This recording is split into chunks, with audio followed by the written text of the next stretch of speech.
4 years. Now, you and I have had some conversations, and there's nobody better informed about what's going on around the world, but yet you started off as a prohibitionist.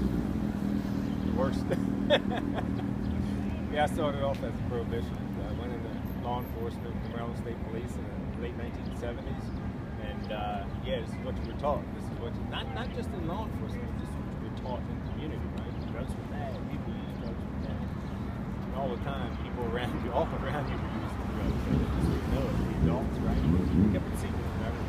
But when I went into law enforcement, yeah, I was in a year. I was on the road a year before I went into undercover. So I worked undercover in the Washington, D.C. suburbs.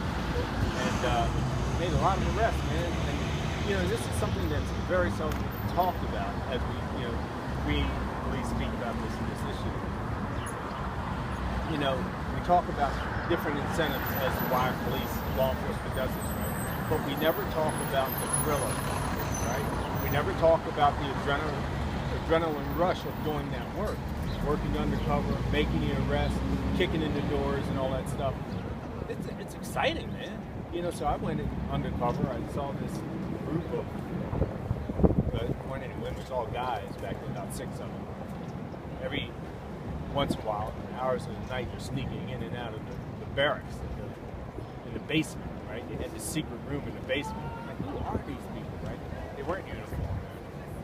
And I stopped a couple of them one day and found out that they were Norms. I said, I'm going to do that. I signed up, and before you know it, you're out there making arrests. And most of the arrests that we made by far were for marijuana. Non-violent marijuana arrests. The first search warrant I ever wrote, when you come into that unit, they got to get you to write a search warrant. It was for one marijuana plant, about 2 feet tall, growing on the balcony of a University of Maryland student in an off-campus apartment complex.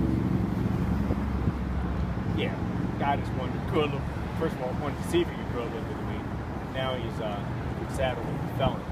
He's not a felony, he's going to stick with that guy for the rest of his life. And that was back in, that was probably in 1980. Well, you don't have to go on. But so, I mean, in fairness, the upside of looking at this is from the law enforcement perspective is at that time, there was a belief that you're doing a good thing, that if you made enough of these arrests, you would actually affect supply and maybe stop it. So that's what I thought, and in this business of law enforcement, we really have blinders on, okay? It's tunnel vision, right? And you're not really collecting data, you're not analyzing data. Are we making results? What's that? Are we really solving a problem? We just think that the more people we lock up, the more drugs we take off the street, we're thinking, wow, that's got to be a good thing.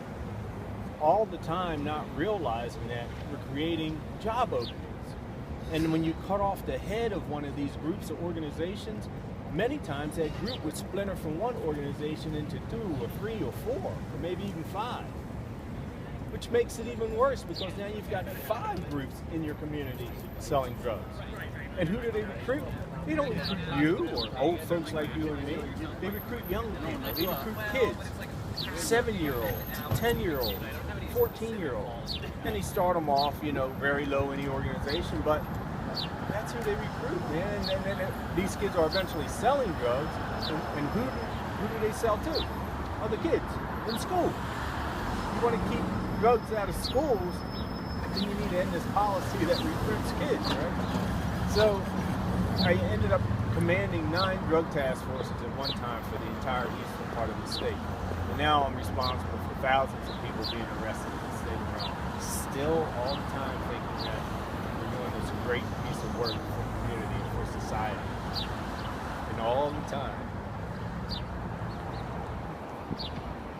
This is tough.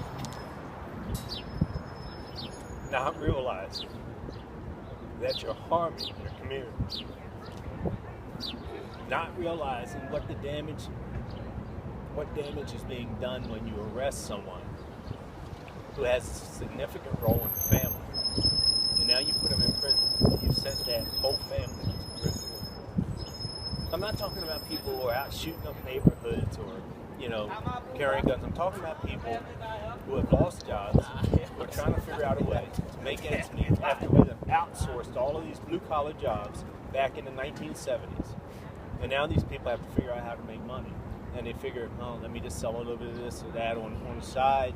you know, just to get by. Next thing you know, we make an arrest, we lock them up, send the family into deeper depression, right, financially and so on, which they never ever get out of. And we just continue the cycle. And most of the people we arrested were black and brown folks in the community.